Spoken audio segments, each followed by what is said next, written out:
మీరు మీ అభిమాన shows and serials TV కన్నా ముందు ఈటీవీ విన్ యాప్లో చూడండి. Download and subscribe to ETV win app. 99 రూపాయలు మాత్రమే.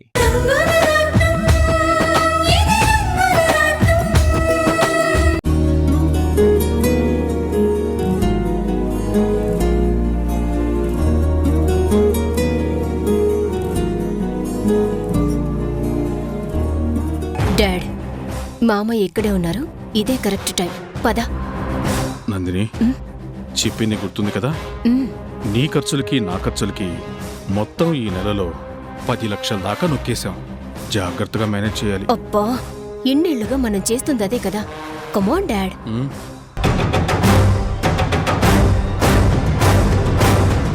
బావగారు. ఏంటయ్యా? అదే బావగారు, మీరు ఒక్కసారి ఈ నెల జమా ఖర్చులు చూసేస్తే. బాబురావు, నేను వద్దంటున్నా ప్రతి నెల ఈ గొడవ ఏంటయ్యా? నీ మీద నమ్మకం ఉండబట్టే కదా ఆ లెక్కలు డొక్కలు అన్నీ చూసే బాధ్యతని నీకు అప్పగించింది. థ్యాంక్ గాడ్, మామయ్య చూడకుండానే ఎప్పట్లానే సర్టిఫికెట్ ఇచ్చేశారు. అమ్మమ్మమ్మమ్మమ్మమ్మమ్మ, అలా అనకండి బావగారు. రూపాయి రూపాయి నువ్వు ఏం చేస్తావే అని అడిగితే నా దాకా వస్తే అయిన వాళ్ల మధ్య కూడా అపార్థాలు సృష్టిస్తాను అందట. అందుకే మెయింటెనెన్స్ బాధ్యత నాదైనా ఇంటి పెద్దగా ఆమోద ముద్ర వేయాల్సింది మీరేగా. మామ యుద్ధన్నాడుగా, నీ ఓవర్ యాక్షన్ ఎందుకు? నీకేం తెలీదు, ఉండు. ప్లీజ్ బావగారు, మీకోసం కాకపోయినా కనీసం నా తృప్తి కోసమైనా చూడండి. శంఖంలోంచి పోస్తేనే కదా తీర్థమయ్యేది. అబ్బా, చెబితే వినవేంటయ్యా? తులసి తీర్థాన్ని శంఖంలోంచి పోసినా పంచపాత్రలోంచి పోసినా ఒకటే కదయ్యా. సరే, మీ నమ్మకం మీది, నా చాదస్తం నాది.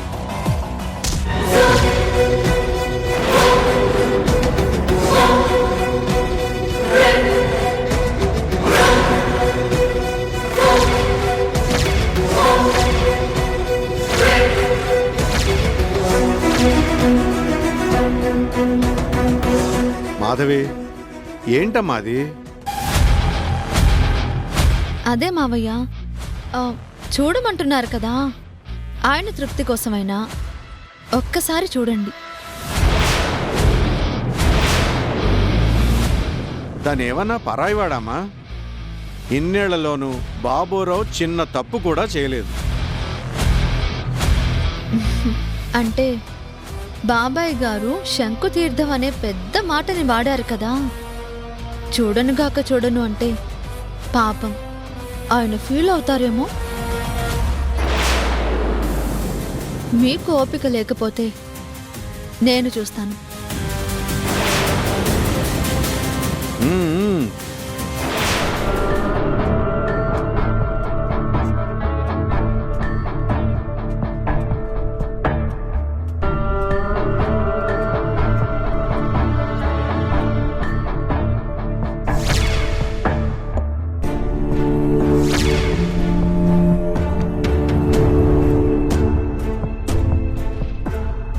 అకౌంట్స్ బుక్స్ అన్నీ బాగానే మెయింటైన్ చేస్తున్నారు. ఈ నెలలో మొత్తం ఖర్చు 47,52,000. అవునమ్మా, పని వాళ్ళ జీతాలు, రా మెటీరియల్స్ అన్నీ కలిపి అంత అయిందన్నమాట.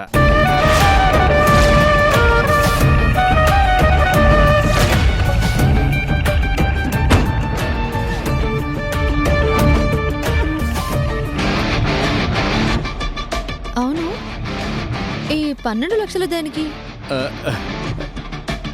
సిమెంట్ బస్తాల ఖర్చమ్మా. మరి ఈ 8 లక్షల ఖర్చు సిమెంట్ బస్తాలు కొనడానికి అని రాసారే. అంటే పొరపాటుగా డబుల్ ఎంట్రీ పడ్డట్టుందమ్మా.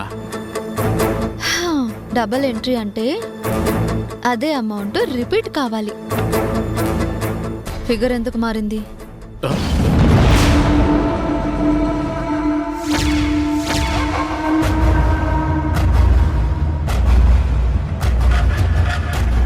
ఛ! వద్దంటున్నా శంఖము తీర్థము అంటూ ఓవర్ యాక్షన్ చేసి దొరికిపోయావు కదా నాన్న. బాబురావు, కోడల పిల్ల అడుగుతోంది, చెప్పవేంటయ్యా? ఆ, ఆ, అది ఆ, అంటే ఈ గురుమూర్తి ఉన్నాడే, బిల్లులు సరిగ్గా ఇచ్చి చావడు. గురుమూర్తి, గురుమూర్తి, ఇలా రావయ్యా. ఏం బుర్రయ్యానిది? బిల్లులు రాసేటప్పుడు సరిగ్గా చూసుకోవద్దు. సిమెంట్ బస్తాలు కొన్న బిల్లుల్ని ఆ కంపెనీ వాళ్ళే ఇస్తారంట కదా, మళ్ళీ మీరు రాయడం ఏంటి? అంటే అది అది వాళ్ళిచ్చేది ఇన్వాయిస్లు మాత్రమే. డిస్కౌంట్ పోగా ఫైనల్ బిల్లులన్నీ మనమే రాసుకుంటున్నాం కదా.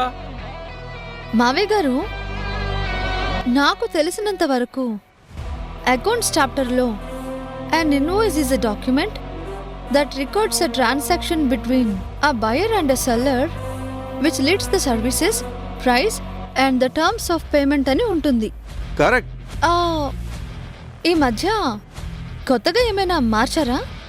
అకౌంట్స్ని మార్చొచ్చేమో కానీ అకౌంటెన్సీ సబ్జెక్ట్ ఎలా మారుతుందమ్మా? ఛ! రెడ్ హ్యాండెడ్గా పట్టుకుంది. అడ్డంగా దొరికిపోయామిద్దరం. ఏం బాబురావు, అమ్మాయి అడుగుతోంది, సమాధానం చెప్పు. ఏం చెప్పమంటారు? అంతా ఈ గురుమూర్తి చేతకానితనం వల్లే. అమ్మా మాధవి, హ్మ్? ఆ రిజిస్టర్ నీలా ఇవ్వమ్మా. లెక్కలన్నీ సరిగ్గా చూసి మళ్ళీ తీసుకొస్తాను. అక్కర్లేదు. ఈ ఇంటి కోడలిగా ఇక మీద అకౌంట్స్ అన్నీ నేనే చూస్తాను. A to Z.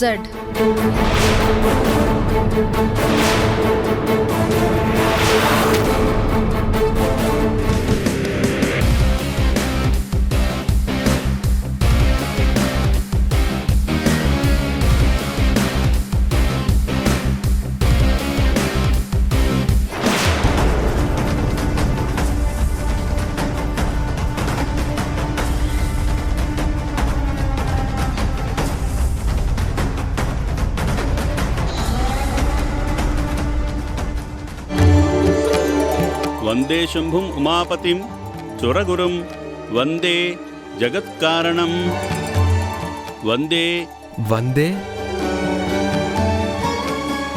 వందే పన్నగభూషణం వందే జగత్కారణం వందే సూర్య శశాంక వహ్న నయనం వందే ముకుంద ప్రియం శివాయ నమః. వందే భక్త జనాశ్రయంచ వరదం వందే శివం శంకరం. సర్వమంగళ మాంగళ్యే శివే సర్వార్ధసాధికే శరణ్యే త్రయంబికే దేవి నారాయణీ నమోస్తుతే. ఓం నమః శివాయ. లక్ష్మీం క్షీరసముద్రరాజతనయాం శ్రీరంగదామేశ్వరీం దాసీభూత సమస్త దేవ వనితాం లోకైక దీపాంకురాం. హారత కళగదుగోనైనా. ఓం నమః శివాయ. హర హర మహాదేవ శంభో శంకర. ఆహా, ఆ పరమేశ్వరుడి అనుగ్రహం వల్ల నువ్వు రోజూ నాతో పాటే పూజల్లో పాల్గొంటూ అన్నీ చక్కగా నేర్చుకున్నావురా. ఇక మీదట నేను లేనప్పుడు కూడా గుళ్ళో అన్నీ నువ్వే చూసుకోగలవు కదా. ఓ అలాగే చూసుకుంటాను అయ్యగారు. ఎవరైనా భక్తులు వస్తే తీర్థ ప్రసాదాలు కూడా ఇస్తాను. చాలా సంతోషం నాయనా. ఈవేళ ఒకరింట్లో నేను పుణ్యాహవాచనం చేయించాలి. ఓ గంటలో వచ్చేస్తాను, సరేనా? అయ్యగారు నేనుంటానుగా, మీరు వెళ్ళిరండి.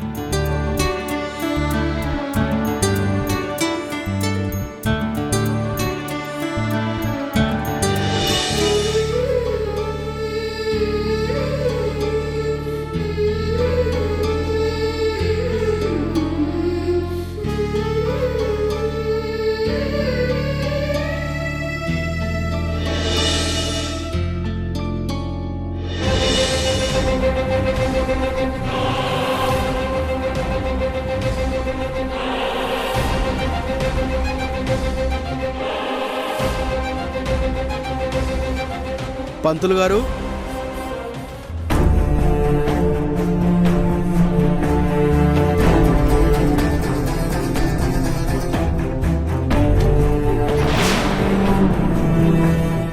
ఇన్స్పెక్టర్ సార్, వాడు మావాడే. ఈ మధ్య పని లేదంటే మా ఊరు నుంచి పిలిపించాను. ఇక్కడ మీరు ఆ రహీం టీ కొట్టు దగ్గర కనిపించింది. నేనే అండి.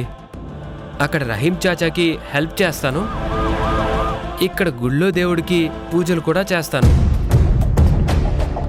చెప్పండి, ఎవరి పేరు మీద అర్చన చేయించాలి? నేను డ్యూటీ మీద వెళ్తూ వచ్చాను. ఈ ఏరియాలో ఒక వ్యక్తి ఆచూకీ తెలుసుకోవాలని మేము వెతుకుతున్నాము. అవునా? ఎవరా వ్యక్తి?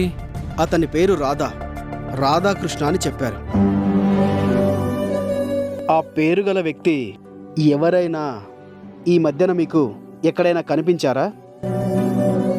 రాధానా? లేదండి, ఆ పేరు గల వాళ్ళెవరూ నాకు తెలీదు. సరే, ఒకవేళ మీకు తెలిస్తే మాకు ఇన్ఫామ్ చేయండి. అలాగే అండి. ఇన్స్పెక్టర్ గారు, తీర్థప్రసాదాలు తీసుకోకుండానే వెళ్ళిపోతున్నారే? ఉండండి.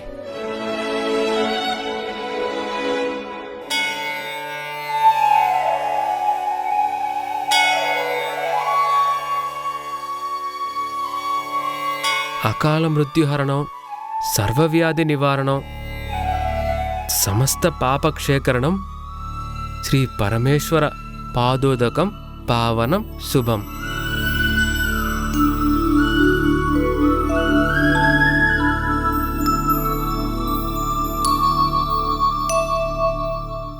పంతులు గారు, గుర్తుపెట్టుకోండి, మా పోలీసులు వెతుకుతున్న ఆ వ్యక్తి పేరు రాధా.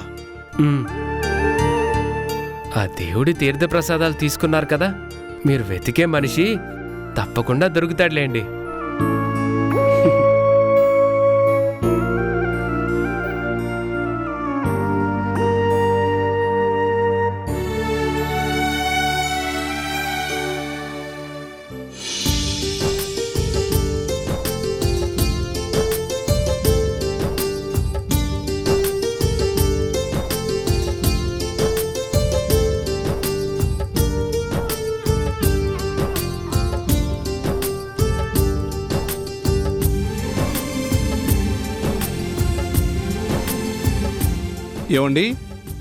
ఏమండి? నమస్కారం. నమస్కారం అండి. ఎవరు కావాలి? మేము పక్కూరు నుంచి వచ్చామండి, పెళ్లి సంబంధం మాట్లాడడానికి. పెళ్లి సంబంధమా? అవునండి, మీ ఇంట్లో నందిని అనే అమ్మాయికి పెళ్లి సంబంధాలు చూస్తున్నారని తెలిసింది. అందుకే మా అబ్బాయికి మీ నందినిని ఇవ్వమని అడగడానికి వచ్చాం. మీకు ఆ సంబంధం గురించి ఎవరు చెప్పారు? మీ ఇంటి కోడలు మాధవి గారే చెప్పారు. మా కోడలు మీతో చెప్పిందా? అవును మావయ్య గారు, నేనే చెప్పాను.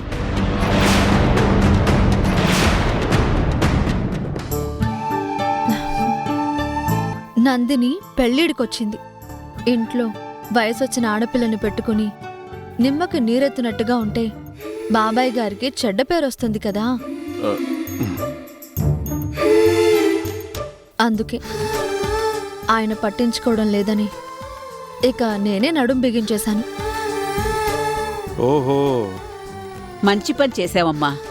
నేనెన్నిసార్లు చెప్పినా ఇదిగో నా తమ్ముడు వినిపించుకుంటే కదూ. అయ్యో, మీరిక్కడే ఎందుకు నిలబడ్డారు? రండి, కూర్చోండి. కూర్చోండి. రండి. కూర్చోండి.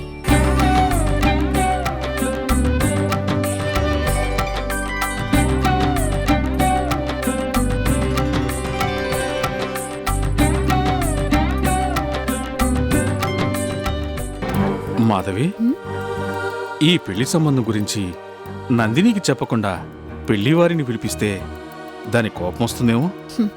అలాగాని ఏళ్లు గడిచినా చూస్తూ ఊరుకుంటావా? చాలా సంతోషం అండి. మీ అబ్బాయి ఏం చేస్తుంటాడు? Software engineer. నెలకి 2 లక్షల జీతం వస్తుంది. మా వాడు పనిచేసే ఐటీ కంపెనీ వాళ్లే కొద్ది రోజుల్లో అమెరికాకి పంపిస్తామంటున్నారు. పెళ్లి చేసి పంపించాలని మేం ఆశపడుతున్నాం. అందుకే వచ్చాం.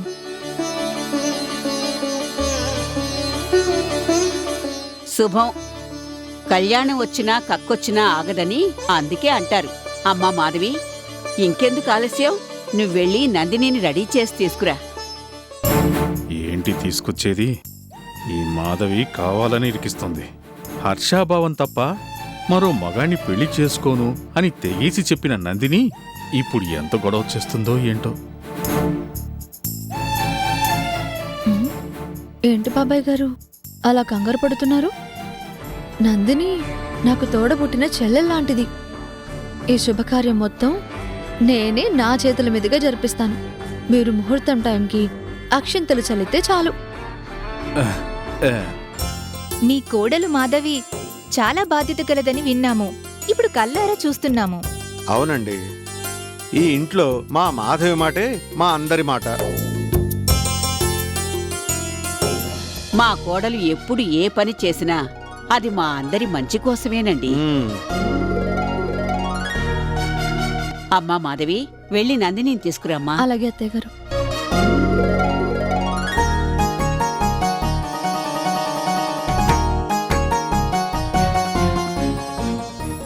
ఇది చెప్పకుండా వచ్చేతుమ్ము ప్రేమ నా పలేవు నన్ను నమ్ము ఎటగానే ఎదురు చూపుకి తగినట్టుగా నువ్వు బదులు చెబితివే.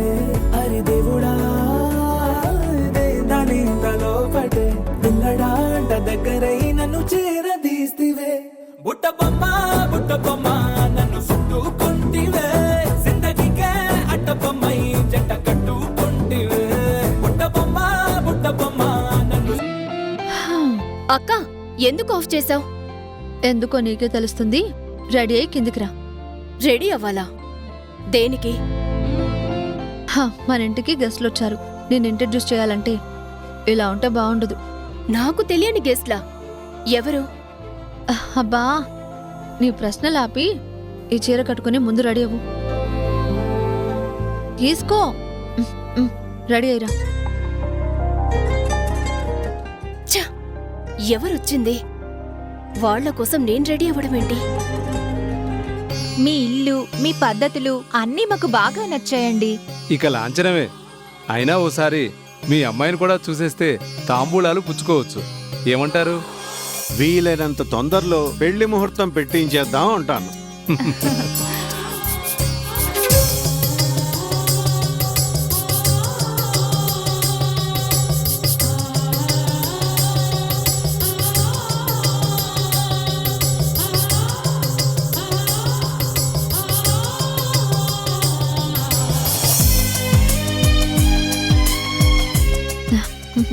నందిని, కూర్చో. అమ్మాయి వచ్చింది.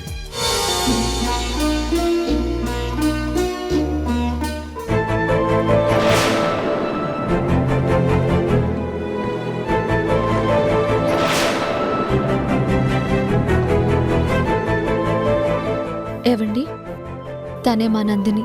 అమ్మాయి లక్షణంగా ఉంది, మాకు నచ్చింది. మా అబ్బాయి కూడా ఓకే అన్నట్టే.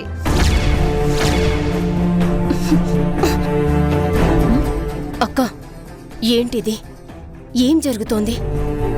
తెలుగులో అయితే పెళ్లి చూపులంటారు, ఇంగ్లీష్లో మ్యాచ్ మేకింగ్, హిందీలో రిష్తా దేఖనా, తమిళంలో పెళ్లి పార్వై, మలయాళంలో కళ్యాణి నార్కం, ఇంకా కన్నడలో అంటావా? అక్క, ఏంటిది? నాతోనే ఆటలా? మరి నీ ఆటలు నా దగ్గర సాగుతాయనుకున్నావా?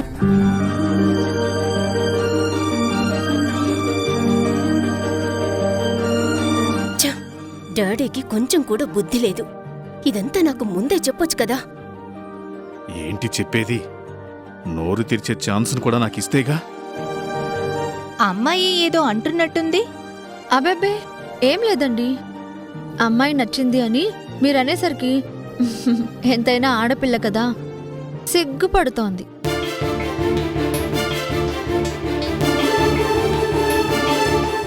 అవునవును, పెళ్లి కూతురికి సిగ్గే అలంకారం అంటారు మరి. నా బొంద సిగ్గు ఒళ్ళంతా మండిపోతుంది నాకు. చూశావా బాబురావు, మనం చేయలేని పని మాధవి చేస్తోంది. అవునవును, బాగానే ఫిక్స్ చేసింది.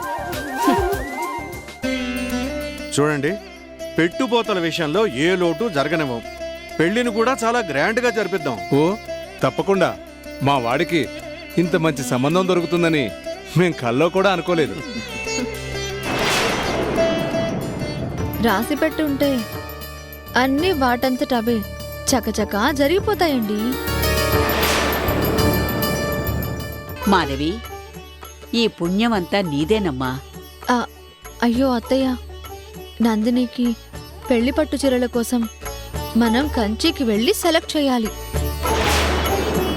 ఓ, అదెంత భాగ్యం! పట్టు చీరలతో పాటు 7 వారాల నగలు కూడా కొని తెద్దాం. విన్నావా నందిని? ఖరీదైన పట్టు చీరలు, నిలువెల్లా నగలతో పెళ్లి కూతురుగా నువ్వు జిగేల్మని మెరిసిపోవాల్సిందే.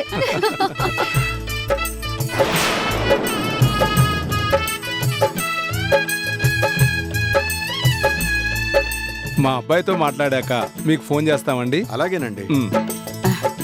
వెళ్ళొస్తామండి. కాబోయే కూడలా బాయ్ బాయ్.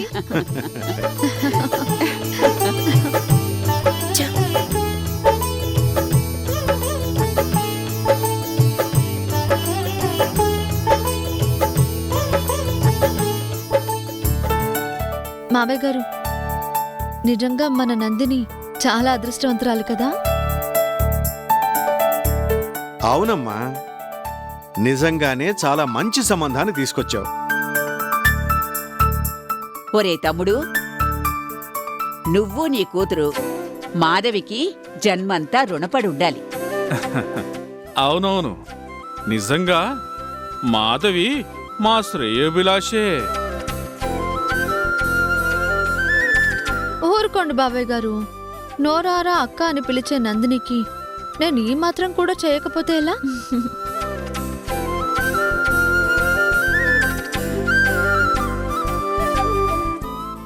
ఏం నందిని, పెళ్లి ముహూర్తం ఎప్పుడెప్పుడా అని ఆలోచిస్తున్నావా? అది కూడా నేనే తొందరలోనే పెట్టిస్తానులే.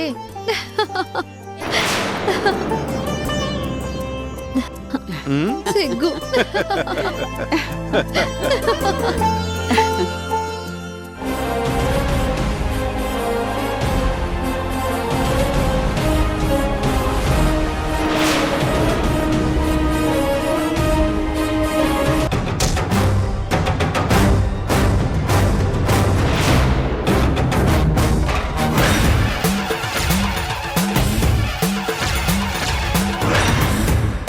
ఎన్ని గుండెలరా నీకు? ఈ సిద్ధప్ప మాటనే కాదంటావా? నేను తలుచుకుంటే ఇప్పుడే ఇక్కడే నిన్ను 6 అడుగుల గోతులో పాతేయగలను.